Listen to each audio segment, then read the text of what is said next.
کہ بعض اوقات نظر سامنے کوئی آئے تو اس وقت لگتی ہے اور بعض اوقات تصویروں وغیرہ پر بھی لگتی ہے. یعنی آج کل آپ دیکھیں کہ کتنا یہ رواج عام ہو گیا ہے، شادی ہوئی، شادی کی تصویریں فیس بک پہ ڈال رہے ہیں، پوری دنیا دیکھ رہی ہے، اور کون کس نظر سے دیکھ رہا ہے، کس حسد کے ساتھ دیکھ رہا ہے.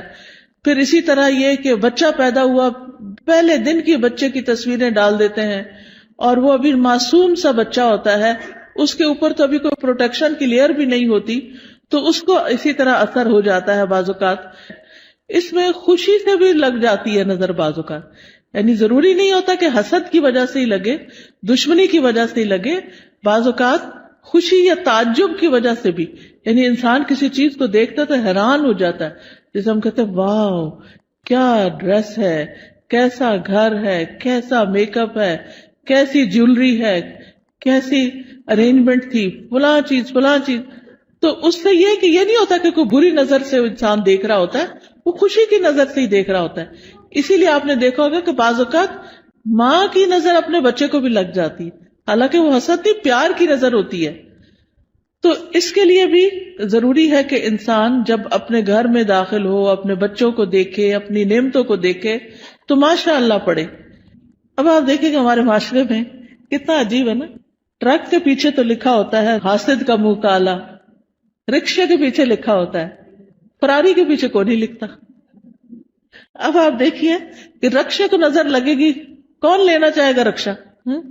دیکھو فراری کو تو لگ سکتی ہے نا نظر. بعض لوگوں نے کالے پراندے لٹکائے ہوئے ہوتے ہیں، کسی نے جوتا لٹکایا ہوا ہوتا ہے، کسی نے ہنڈیا کالی الٹی کر کے رکھی بھی ہوتی ہے. اس طرح کے عجیب و غریب کام کرتے ہیں. تو یہ چیزیں پروٹیکٹ نہیں کرتی. بعض لوگ کالا تل لگا لیتے ہیں، کچھ بچے بےچارے بڑے سامنے ہوتے ہیں تو ان کو خیال آٹے کا لگانا چاہیے تھوڑا سا کنٹراسٹ تو نظر آئے. تو یہ تل لگانے سے بھی کوئی فائدہ نہیں ہے.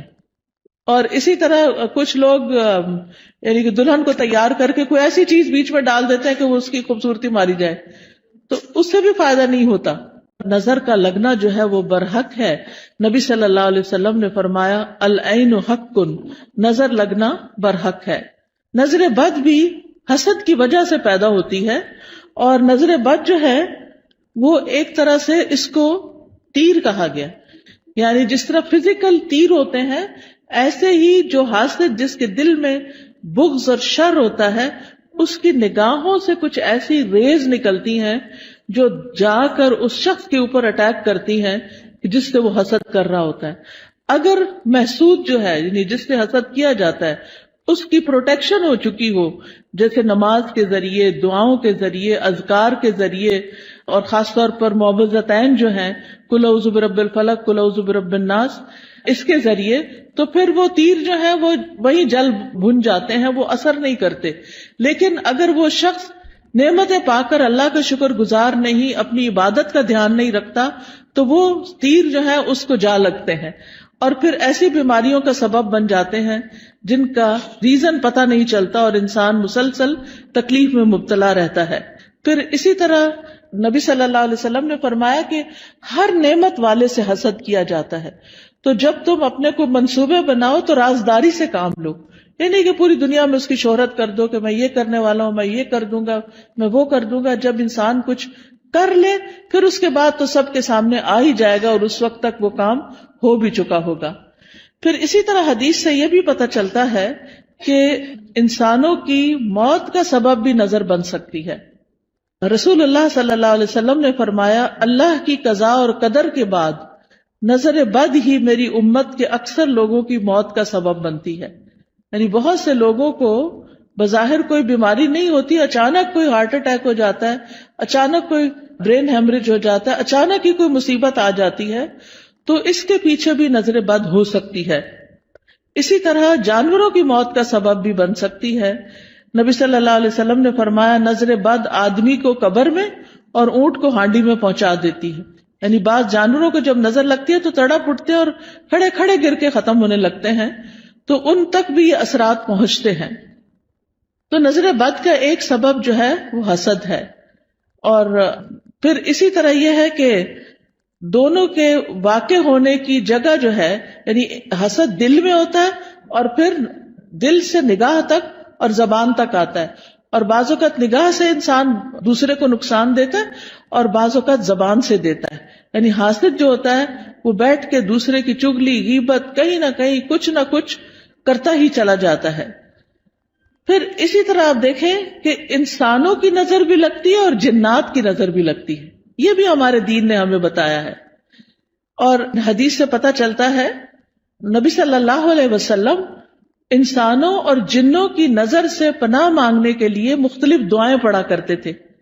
پھر جب یہ معوذتین نازل ہوئی تو آپ صلی اللہ علیہ وسلم نے باقی چیزیں پڑھنی چھوڑ دی اور صرف معوذتین پڑھتے تھے. یعنی قل اعوذ برب الفلق اور قل اعوذ برب الناس، اور اس سے علاج کیا کرتے تھے. اور پھر یہ ہے کہ جن جو نظر لگاتے ہیں وہ انسانوں کی نظر سے بھی سخت ہوتی ہے. اور انسان تو ہمیں نظر بھی آ جاتے ہیں جب ہمیں پتہ چلتا ہے کہ فلاں شخص جو ہے وہ ہم سے حسد کرتا ہے یا ہمارے بارے میں اس طرح سمجھتا ہے، تو ہم اس سے بچنے کی بھی کوشش کرتے ہیں جتنے حد تک بچ سکیں. لیکن جن تو ہمیں نظر بھی نہیں آتے، ان سے کیسے بچ سکتے ہیں؟ ان سے صرف یہ ہے کہ ان دعاؤں کو صبح و شام پڑھا جائے، اذکار کو، تو اس سے انسان محفوظ رہ سکتا ہے. قرآن مجید میں آتا ہے سورۃ الکہف میں وَلَوْلَا إِذْ دَخَلْتَ جَنَّتَكَ قُلْتَ مَا شَاءَ اللَّهُ لَا قُوَّةَ إِلَّا بِاللَّهِ، اور جب تم اپنے باغ میں داخل ہوئے تو تم نے یہ کیوں نہ کہا کہ جو اللہ نے چاہا، یعنی یہ اللہ کے کرنے سے ہی سب ہوا ہے. کیونکہ حقیقت یہ ہے کہ جو بھی نعمت ہمارے پاس ہے یہ ساری کی ساری اللہ پاک کی طرف سے ہے. قرآن مجید میں آتا ہے وَمَا بِكُم مِّن نِّعْمَةٍ فَمِنَ اللَّهِ، تمہارے پاس جو بھی کوئی نعمت ہے وہ اللہ کی طرف سے ہے. ابن حجر کہتے ہیں نظر کبھی خوشی اور تعجب کی صورت میں بھی لگ جاتی ہے، اگرچہ وہ کسی محبت کرنے والے کی طرف سے ہو، اور کبھی وہ کسی نیک آدمی کی طرف سے بھی ہو سکتی. یعنی نیک آدمی کسی کی نیکی پر خوش ہو رہا ہے تو اس سے بھی ہو جاتا ہے. تو جب کسی کی کوئی چیز دیکھیں تو فوراً برکت کی دعا دے کہ اللہ ان کو برکت دے. اچھا کھانا دیکھیں، اچھا ڈریس دیکھیں، اپنے بچے کو کوئی نیکی کا، خیرات کا، صدقات کا کوئی اچھا کام کرتے ہوئے دیکھیں. اس سب چیزوں پر ہم کیوں ایسا کرتے ہیں؟ بچہ پیدا ہوتا ہے ہم کہتے ہیں مبارک دینی ہے، کوئی حج پہ جاتا ہے تو ہم واپس آتا ہے تو ہم اس کی مبارک دیتے ہیں، کسی کی شادی ہوتی ہے تو ہم مبارک دیتے ہیں، کسی کا بزنس اچھا فلرش کر جاتا ہے تو اس پہ مبارک دیتے ہیں، کبھی کسی کے جاب اچھی لگ جاتی ہے، کسی کو کوئی عہدہ ملتا ہے تو اس کو مبارک دیتے ہیں. تو ہمارے دین میں جو مبارک کا کانسیپٹ ہے اس کا مطلب یہ ہوتا ہے کہ اللہ تمہیں اس میں برکت دے اور حاسد یا خوش ہونے والے دونوں کی نظروں سے بچائے. یعنی کہ جو بری نظر سے دیکھ رہا ہے اس سے بھی بچو، اور جو اچھے خوش ہو کے اپنے ہی بہن بھائی یا اپنے ہی والدین ان کی بھی نظر سے بچ سکو. پھر اسی طرح کچھ نظریں بیمار کرنے والی ہوتی ہیں. اب آپ دیکھیں ریز کا کانسیپٹ تو آج کے دور میں بہت آسانی سے سمجھ آتا ہے. مائکرو ویو میں کیا ہے؟ ویوز ہی تو ہیں، ریزز تو ہیں، وہی تو اس کھانے کو گلا کے پکا کے جلا بھی دیتی ہیں. کوئی آگ تو نہیں لگی ہوتی مائکرو ویو کے اندر، یہ کیا چیز جلاتی ہے؟ ریز ہوتی ہیں. اسی طرح آپ دیکھیں ہمارے یہ ٹیلی فون وغیرہ ہیں، ان کے اندر سے بھی ریز نکلتی ہیں. تو اگر نان لیونگ تھنگس کے اندر سے ریز نکل رہی ہیں تو لیونگ تھنگس کے اندر سے بھی ریزز نکلتی ہیں. انسانوں کی آنکھوں سے بھی ریزز نکلتی ہیں، ان کے بھی اثرات ہوتے ہیں اور وہ بعض اوقات دوسرے کی روح کو بیمار کر دیتے ہیں. حضرت ام سلمہ کے پاس ایک لڑکی تھی جو پیلی زرد پڑی ہوئی تھی، تو نبی صلی اللہ علیہ وسلم نے فرمایا کہ اس کو نظر لگی ہے. آپ نے بتایا کہ اس کی رنگت کیوں تبدیل ہو گئی ہے؟ اس کو نظر لگی ہے تاکہ اس کا علاج کیا جائے. بعض اوقات انسان کے جسم کے صرف کسی ایک حصے کو لگتی اور وہ حصہ بیکار ہو جاتا ہے. پھر اسی طرح بعض نظریں جو ہیں وہ آگ والی ہوتی ہیں، ان کو ناری نظریں کہتے ہیں. پھر اسی طرح یہ یاد رکھیے ایک بات کہ جو ہوتا ہے اللہ کے اذن سے ہوتا ہے، یعنی اس بندے کے اندر کوئی طاقت نہیں. اور اگر کوئی بندہ کہے کہ میں فلاں کو نظر لگانے لگاؤں تو نہیں لگا سکتا. اچانک لگ جائے اور بات ہے، خود سے کوئی نہیں لگا سکتا، کیونکہ اس میں بھی جو ہوتا ہے اللہ کے اذن سے ہوتا ہے. کیونکہ ہم فوراً لوگوں کو بلیم کرنے لگتے ہیں، وہ فلاں آئی تھی نا اس لیے یہ ہوا ہے، فلاں نے ایسا کیا، فلاں وہ تو ایک سبب بنا. تو لوگوں کو بلیم کرنے کی بجائے یہ سوچے یہ میری تقدیر میں تکلیف لکھی تھی اس لیے آ گئی. تیسرا بڑا سبب اذکار اور تلاوت قرآن اور نمازوں کی پابندی نہ کرنا، اس سے نظر لگتی ہے، اس سے یہ شیطانی اثرات حملہ آور ہوتے ہیں. کیونکہ ذکر جو ہے اللہ کا، یہ ایسے ہی ہے جیسے قلعہ ہوتا ہے. جب انسان ذکر کرتا ہے تو وہ قلعے کے اندر چلا جاتا ہے، اور پھر قلعے کے باہر جو بھی دشمن ہوتا ہے وہ اس کے اوپر قابو نہیں پا سکتا. پھر اسی طرح امتحان اور آزمائش ہے انسان کی، کہ دنیا میں انسان آیا ہے. دنیا پھولوں کی سیج نہیں ہے، یہ دنیا امتحان کے لیے ہے، آزمائش کے لیے ہے. تو ہر انسان کسی نہ کسی طرح ایک امتحان میں مبتلا ہے، ایک آزمائش میں مبتلا ہے. تو اس کے لیے کیا کرنا چاہیے کہ انسان اللہ کی طرف رجوع کرے. تو یاد رکھیے کہ جب نظر لگتی ہے تو اس کے کچھ علامتیں ہوتی ہیں، کچھ جسمانی علامتیں ہیں. چہرے پہ دھبے پڑ جانا، جیسے چھائیاں سے نہیں پڑ جاتی، یہ بھی بعض اوقات نظر کی وجہ سے ہوتی. پھر بچوں کا بلا وجہ روتے جانا. حضرت عائشہ کہتی ہے کہ ایک مرتبہ نبی صلی اللہ علیہ وسلم تشریف لائے تو ایک بچے کے رونے کی آواز سنی. آپ نے فرمایا تمہارا یہ بچہ کیوں رو رہا ہے؟ کیا تم نے اس کو نظر بد کا دم نہیں کیا؟ کئی دفعہ ہوتا ہے نا، بچے نے کھایا پیا سویا آرام کیا سب کچھ کیا ہوتا ہے، لیکن وہ چین ہی نہیں پکڑ رہا ہوتا. ماں بہلا بہلا کے آخر بازو کا دیکھا ہوگا ماں کو ایک دو لگاتی ہے اور بیڈ پہ ڈال دیتی ہے، چلو رو لو پھر جتنا رونا ہے. حالانکہ وہ بیچارہ کسی تکلیف میں مبتلا ہوتا ہے، اس وقت اس پہ سورۃ فاتحہ پڑھ کے دم کرنا چاہیے، کیونکہ وہ ڈسٹرب ہوتا ہے. بعض بچے ہائپر ایکٹیو ہوتے ہیں، بے وجہ خواہ مخواہ میں ماں کو ٹیچرز کو سب کو تنگ کرتے رہتے ہیں. تو ایسے بچوں کا بھی علاج کرنا چاہیے، صرف دوا سے نہیں بلکہ دم وغیرہ سے بھی. اسی طرح بعض بچے کمزور ہو جاتے ہیں، یعنی بہت سوکھے اور بالکل ان کی ہیلتھ اچھی نہیں ہوتی. تو آپ نے حضرت اسماء بنت امیس سے کہا کہ میں اپنے بھائی کے بچوں کو دیکھتا ہوں، جعفر جو کزن تھے آپ کے، کہ ان کے جسم بڑے دبلے پتلے ہیں، کیا ان کو فقر و فاقہ ہے، کھانے کو نہیں ملتا؟ تو حضرت اسماء کہتی ہے نہیں، ان کو نظر بہت جلدی لگ جاتی ہے. آپ نے فرمایا انہیں دم کرو. انہوں نے آپ کے سامنے چند کلمات پیش کیے تو آپ نے فرمایا انہیں دم کرو، یعنی ان کے اوپر دعائیں پڑھ کے پھونکو. اور دم کرنے کا بہترین طریقہ سورۃ فاتحہ پڑھے، آیت الکرسی پڑھے، معوذتین پڑھے اور پھونک مار دیں. کسی راکی کے پاس جانے کی بھی ضرورت نہیں، ہر ماں کو طریقہ آنا چاہیے کہ کس طرح کرنا ہے. نبی صلی اللہ علیہ وسلم ہر روز رات کو سوتے وقت اپنے ہاتھوں پر قل هو اللہ، قل اعوذ برب الفلق، قل اعوذ برب الناس 3 دفعہ پڑھ کے اپنے چہرے، اپنے سر، اپنے سارے جسم پر جہاں جہاں ہاتھ پہنچتا تھا آپ پڑھ کے خود اپنے آپ کو دم کر لیتے. پوری زندگی کا آپ کا معمول تھا. ہم سب کو بھی اپنے اوپر روز رات کو سوتے وقت خود دم کرنا چاہیے. پھر اسی طرح بعض اوقات نظر لگنے کی وجہ سے انسان اچانک گر بھی جاتا ہے. یعنی آپ نے دیکھا ہوگا کہ بعض اوقات اچانک لوگ سلپ ہو جاتے ہیں، اٹک جاتے ہیں، گر جاتے ہیں، اونچائی سے گر جاتے ہیں. رسول اللہ صلی اللہ علیہ وسلم نے فرمایا بے شک نظر بد آدمی کو اللہ کے حکم سے دیوانہ کر دیتی ہے، حتیٰ کہ بعض اوقات وہ اونچی جگہ چڑھتا ہے اور وہاں سے گر پڑتا ہے. یہ اب اللہ کے رسول صلی اللہ علیہ وسلم نے ہمیں بتایا، جن کی باتیں جھوٹی نہیں ہوتی. اور ایک اور جگہ پر مسند احمد کی روایت میں فرمایا نظر لگ جانا برحق ہے اور یہ اوپر چڑھنے والے کو پھسلا دیتی ہے. اوپر چڑھنے سے مراد ایک تو بلندی پہ ویسے چڑھنا ہو سکتا ہے، اور ایک دنیا کے اعتبار سے اوپر اوپر اوپر یعنی ترقی ہوتے چلے جانا. تو آپ صلی اللہ علیہ وسلم نے اس کا حل کیا بتایا کہ برکت کی دعا دو. یعنی جس کو ترقی مل رہی ہے اور کوئی بڑا نام مل رہا ہے تو اس کے لیے بارک اللہ فیکا، بارک اللہ لکا، بارک اللہ علیکا، اللہ برکتیں دے. پھر اسی طرح کچھ اور علامتیں بھی ہوتی ہیں. بعض اوقات سر درد شروع ہو جاتا ہے، بعض اوقات جسم کے کسی ایک حصے میں شدید درد اٹھ جاتا ہے. قرآن سنتے وقت جمائیاں بہت آتی ہیں، یعنی پڑھا ہی نہیں جاتا. آپ نے دیکھا ہوگا کہ بعض اوقات آپ قرآن پڑھ رہے ہوتے ہیں اور آپ سوئے چلے جاتے ہیں اور سوئے چلے جاتے ہیں، اور آپ پھر اٹھتے ہیں، اٹھاتے اپنا، پھر سو جاتے، پھر اٹھاتے، پھر یہ بھی نظر کی وجہ سے ہوتا ہے. پھر اسی طرح وزن اچانک کم ہونے لگتا ہے.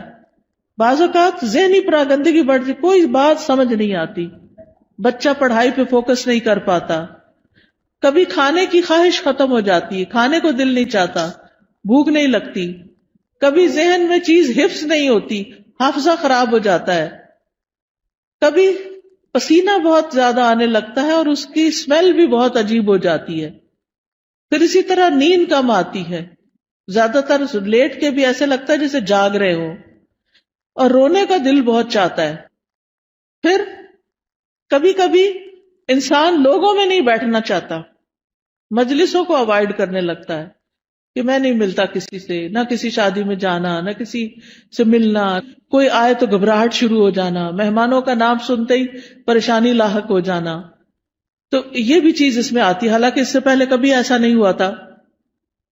پھر اسی طرح مال میں برکت نہ ہونا، پھر لوگوں کے بارے میں شک میں پڑ جانا، یہ مجھے گھورتے ہیں، ان کے آنے سے فلاں چیز ہو گئی ہے، یعنی لوگوں کے اوپر شک کرنا شروع کر دینا، یہ بھی ایک نفسیاتی وسوسہ اور خلل پیدا ہو جاتا ہے۔ اب سوال یہ پیدا ہوتا ہے کہ کیا نظر سے بچنا ممکن ہے؟ جی ہاں، نظر سے بچنا ممکن ہے، اس کے لیے سب سے پہلے اللہ پہ بھروسہ کرے، اللہ پہ بھروسہ کرے، اور اس میں آپ یہ سمجھیں کہ کوئی مجھے نقصان نہیں دے سکتا جب تک اللہ نہ چاہے، پورے کانفیڈنٹ ہو جائیں، شک اور وہم کا شکار نہ ہو، شک پڑھنے بھی لگے تو کہیں حسبی اللہ و نعم الوکیل، دل بڑا رکھے۔ دوسری بات یہ کہ اللہ کی پناہ لیں، یا اللہ تو مجھے پروٹیکٹ کر، مجھے اپنی حفاظت میں لے لے، مجھے اس شر سے بچا لے۔ رسول اللہ صلی اللہ علیہ وسلم نے فرمایا، اللہ تعالیٰ فرماتا ہے میرا محبوب بندہ اگر مجھ سے مانگتا ہے تو میں اسے دیتا ہوں، اور اگر وہ کسی شیطان یا دشمن سے پناہ مانگتا ہے تو میں اس کو محفوظ رکھتا ہوں۔ تو اللہ تعالیٰ اپنی حفاظت دیتا ہے، تو اس لیے حفاظت کی دعائیں پڑھتے رہیں۔ تیسری چیز، نعمتوں کو چھپا کے رکھیں، اور خاص طور پر نئی نئی چیزوں کو فیس بک پہ مت پوسٹ کریں صرف لائکس لینے کے لیے۔ اب آپ دیکھیں کتنی لائکس ہوگی، پھر تھوڑی تھوڑی دیر بعد اسٹیٹس چیک کرنا، اب کیا ہو رہا ہے، اب کتنے کمنٹ آئے ہیں، کیا ہو رہا ہے۔ ان چیزوں سے حاصل کچھ نہیں، کوئی فائدہ نہیں۔ دیکھیں اپنی زندگی جئیں، لوگوں کے لیے نہ جئیں، دکھاوے والی زندگی نہ جئیں، اس لیے کہ دیکھنے والے سارے خوش کوئی نہیں ہوتے، زیادہ تو اس میں سے جلتے ہیں، اور کوئی اگر خوش ہوتا بھی ہے تو وہ ہمیں تو نہیں پتا چلتا نا کہ کیا ہوا، ہمیں وہ کیا فائدہ دیتا ہے، تو اس لیے دکھاوا کرنے سے بچنا چاہیے۔ پھر اسی طرح اگر کسی شخص کے بارے میں آپ کو یہ پتا ہو کہ اس کی نظر لگتی ہے، یعنی تجربے مشاہدے سے بار بار تو انسان پھر حاسد سے بچ کے رہے، اور کوئی بھی اچھی چیز دیکھ کر برکت کی دعا دے، اپنے آپ کو ہی دے۔ اور پھر جب لوگوں کے بیچ میں جانے لگے تو معوذتین آیت الکرسی پڑھ کے نکلے۔ مال میں سے کچھ اچھا لگے تو ماشاء اللہ لا قوت الا باللہ۔ پھر اگر مال کے علاوہ کچھ اور اچھا لگے تو بارک اللہ فیک۔ دنیا کی کوئی چیز اچھی لگ رہی ہے اور دل میں آ رہا کہ اس کو کیوں مل گئی، تو سوچیں یہ تھوڑے دن کے لیے، تو انسان کے اپنے دل سے وہ جلن ختم ہو جائے گی۔ پھر اگر کوئی شخص بیمار ہو، مصیبت میں ہو، تو اس وقت دعا پڑھنی چاہیے، الحمدللہ الذی عافانی مما ابتلاک بہ وفضلنی علی کثیر ممن خلق تفضیلا۔ پھر اسی طرح شرکیہ کاموں سے بچنا چاہیے، یعنی کسی اونٹ کے گلے میں کوئی تانت باندھ دینا، کوئی تعویذ لٹکا دینا، آپ صلی اللہ علیہ وسلم نے ان کو کاٹنے کا حکم دیا، یہ چیزیں پروٹیکٹ نہیں کرتی، یہ شرکیہ عمل ہو جاتا ہے، اس سے بچنا چاہیے۔ کثرت سے اللہ کا ذکر کرنا چاہیے، کیونکہ ذکر جو ہے وہ ایک قلعے کی طرح ہے۔ پھر قرآن سے علاج کرنا چاہیے، کیونکہ قرآن شفا ہے۔ قل ھو للذین آمنوا ھدی وشفاء، کہہ دیجئے وہ ایمان والوں کے لیے ہدایت اور شفا ہے۔ وَنُنَزِّلُ مِنَ الْقُرْآنِ مَا هُوَ شِفَاء، اور ہم قرآن میں وہ چیز اتارتے ہیں جو شفا ہے۔ تو قرآن کی تلاوت، قرآن کو سمجھ کے پڑھنا، قرآن کی کچھ آیات کو پڑھنا جیسے آیت الکرسی وغیرہ ہے۔ سورۃ الفاتحہ سے علاج، اور سورۃ الفاتحہ میں خاص طور پر ایاک نعبد و ایاک نستعین پڑھے کہ اللہ صرف تیری ہم عبادت کرتے ہیں، صرف تجھ سے ہم مدد چاہتے ہیں، تو ہماری مدد کر۔ تو یہ توحید کا خلاصہ ہے، اور اس سے انسان کی اللہ تعالیٰ مدد فرماتے ہیں، یعنی سب سے بہترین وسیلہ توحید کا دے۔ اگر مرض زیادہ ہو جائے تو سورۃ البقرہ پڑھیں، آیت الکرسی پڑھیں، سورۃ فاتحہ پڑھیں، لیکن یہ جو ہم کالی مرچیں جلا کے اور ان کی دھونی دے کے اور اس طرح کے کام کرتے ہیں، یہ سنت میں کچھ ثابت نہیں ہے. پھر اسی طرح کوئی چیز گرے لگا کے باندھنی اور پہننی نہیں چاہیے، یہ بھی شرک میں شامل ہو جاتا ہے. یہ سحر کی ایک قسم ہوتی ہے. پھر اسی طرح سکینت والی آیات اور شفا والی آیات یہ سننی بھی چاہیے، اور پھر دعاؤں کے ذریعے اور دم کے ذریعے علاج کرنا چاہیے، لیکن شرکیہ دم سے بچیں. حضرت جبریل علیہ السلام جس دعا کے ساتھ نبی صلی اللہ علیہ وسلم کو دم کرتے تھے وہ دعا پڑھے، اور وہ کیا ہے؟ بسم اللہ ارقیک من کل شیء یؤذیک من شر کل نفس او عین حاسد اللہ یشفیک بسم اللہ ارقیک. یہ انشاءاللہ کتابیں آپ کو دیکھیں گے تو ان میں یہ دعائیں لکھی ہوئی ہیں، وہ آپ کو اگر زبانی یاد نہیں تو دیکھ کے بھی پڑھ سکتے ہیں. پھر اسی طرح ہر ناگہانی آفت سے بچنے کی دعا ہے، اللہم انی اعوذ بک من زوال نعمتک وتحول عافیتک وفجاءۃ نقمتک وجمیع سخطک. اے اللہ میں تیری پناہ چاہتا ہوں اس بات سے کہ تیری کوئی نعمت چھن جائے، یا تیری دی ہوئی عافیت پلٹ جائے، یا کوئی ناگہانی عذاب آ جائے، اور تیرے تمام غصے اور ناراضگیوں سے میں تیری پناہ چاہتا ہوں. پھر بری تقدیر سے، دشمن کے خوش ہونے سے یا اللہ تو بچانا کہ ہمارے دشمن ہم پہ خوش نہ ہوں. پھر اسی طرح نظر لگنے کا ایک اور علاج غسل کرنا بھی ہے بیری کے پتوں سے. پھر اسی طرح یہ کہ جس کی نظر لگی ہو اس کا وضو کا پانی لے کے اس کو بھی جسم پر ڈالیں تو اس سے بھی نظر دور ہوتی ہے. پھر اسی طرح یہ ہے کہ اگر وہ پانی نہ دے وضو کا تو اس کا جھوٹا پانی جو ہے وہ بھی پی کر انسان کو فائدہ ہوتا ہے. پھر اسی طرح یہ ہے کہ قدرتی چیزوں سے بھی علاج کرنا چاہیے. زمزم کا پانی دم کر کے رکھ لیں اور اس کو پئیں. زمزم کے پانی سے نہا بھی سکتے، کوئی بیدبی نہیں ہے. کئی لوگ اس کو ایسے ہی سمجھتے کہ بیدبی، ایسا کچھ بھی نہیں ہے. زیتون کا تیل پینا جو ہے یہ بھی بڑا فائدہ مند ہے. جو کولڈ پریس ہوتا ہے نا زیتون کا آئل، ایک تو ہوتا ہے نا یہ جو لبوں وغیرہ میں ملتا ہے، نہیں کولڈ پریس دبئی وغیرہ سے اچھا مل جاتا ہے، یہاں بھی شاید ہوں گی دکانیں جن پہ. ایک ہوتا ہے ایکسٹرا ورجن، نہیں کولڈ پریس، جسے کچی گھانی کا نہیں کہتے ہمارے ہاں، جیسے یہ توریا اور یہ جو سرسوں، اس کا جو کچی گھانی کا تیل ہوتا ہے وہ خالص ہوتا ہے، اور جو مشینی قسم کا ہوتا ہے وہ اور ہوتا ہے. تو اسی طرح کچی گھانی کا زیتون کا تیل جو ہوتا ہے وہ زیادہ مؤثر ہوتا ہے. تو صبح کے وقت زیتون ایک چمچہ پی لیں اٹھ کے، جیسے آپ وضو کر کے آئے، آ کے ایک چمچہ زیتون کا پیئیں، پھر نماز وغیرہ پڑھیں. اس کے آدھے گھنٹے تک کچھ کھائیں پیئیں نہیں، اور وہ نماز وغیرہ میں ذکر اذکار میں آدھا گھنٹہ گزر جاتا ہے. نبی صلی اللہ علیہ وسلم نے فرمایا کلوا الزیت وادہنوا بہ فانہ من شجرۃ مبارکۃ.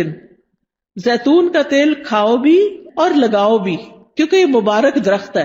قرآن مجید میں اس کو مبارک درخت کہا گیا ہے. پھر جسم پر زیتون یا کلونجی کا تیل ملنا یہ بھی بیماریوں کو کم کرتا ہے. پھر اسی طرح دم کیا ہوا پانی جو ہے وہ ناک میں ڈالنا اور جھاڑنا. شہد کھانا وہ بھی علاج ہے. کلونجی کے دانے نہار منہ کھانا 3 یا 7 یا 5. تلبینہ کھانا، اس سے غم دور ہوتا ہے. اجوا کھجور کھانا، حدیث میں آتا ہے کہ جو 7 اجوا کھجوریں کھا لے اس کو اس دن کوئی جادو زہر چیز اثر نہیں کرے گی. پھر اسی طرح سنا مکی، سنوت جو ہے فرمایا یہ موت کے علاوہ ہر بیماری کا علاج ہے. سنا مکی جو ہوتا ہے وہ اگر اس کے پتے وغیرہ ہوتے ہیں، اگر کاوے کی طرح اگر آپ بنا کے اس کو پیئیں تو پیٹ کو بھی صاف کرتی ہے. پھر شہد، زیتون کا تیل، کلونجی کو ملا کے استعمال کریں، تینوں کو ہم وزن ملا لیں اور یہ سارے زہر ٹاکسنز جو ہے نا جسم سے نکال دیتی ہیں. یعنی جتنا شہد ڈالیں اتنا زیتون اتنا کلونجی کا آئل، تو ان کو ملا کر، یعنی کہتے ہیں کہ جو اگر کسی کو نظر بد ہو یا جن ہو تو یہ جسم کو پاک کر دیتی ہے یہ چیز. حجامہ کرانا، حجامہ جو ہے وہ بھی ایک بہترین علاج ہے نظر بد کا. تو یہ تمام چیزیں جو ہیں جب انسان کرتا ہے تو اللہ تعالیٰ شفا دیتا ہے. علاج کی نیت سے صدقہ کرنا، ایک صدقہ ہوتا ہے ویسے انسان روزانہ کچھ نہ کچھ اللہ کے راستے میں دیتا ہے، اور ایک اس لیے دیتا ہے کہ میرا علاج ہو جائے. اس کے لیے ضروری نہیں کہ کوئی بکرا دیا جائے یا کوئی اور اس طرح کی چیز، جو بھی کسی کی ضرورت ہے اگر آپ وہ پورا کر دیتے ہیں تو وہ بھی آپ کے لیے فائدہ مند ہو جاتا ہے. اسی طرح گھر سے ایسی چیزیں نکال دیں جس سے رحمت کے فرشتے نہیں آتے، جیسے کتا وغیرہ یا تصویریں لٹکانا، کیونکہ اس سے رحمت کے فرشتے گھر میں نہیں آتے. تو باہر رکھیں بے شک حفاظت کے لیے، لیکن کمروں کے اندر نہیں رکھے کتے وغیرہ. تو نبی صلی اللہ علیہ وسلم کے پاس جبریل علیہ السلام نے آنا تھا تو وہ نہیں آئے. آپ پریشان ہوئے تو دیکھا کہ آپ کے یعنی کہ جس کے اوپر آپ لیٹے ہوئے اس کے نیچے کتے کا بچہ تھا. جب وہ گیا تو جبریل علیہ السلام آئے، انہوں نے کہا کہ ہم ایسے گھر میں داخل نہیں ہوتے. یعنی اپنے نمازوں کی پابندی، ذکر اذکار کی پابندی، اور یہ جو طریقے میں نے بتائے ہیں انشاءاللہ یہ اختیار کریں گے تو اللہ تعالیٰ نظر بد سے محفوظ رکھیں گے اور اس کا علاج بھی ہو جائے گا. وآخر دعوانا ان الحمد للہ رب العالمین.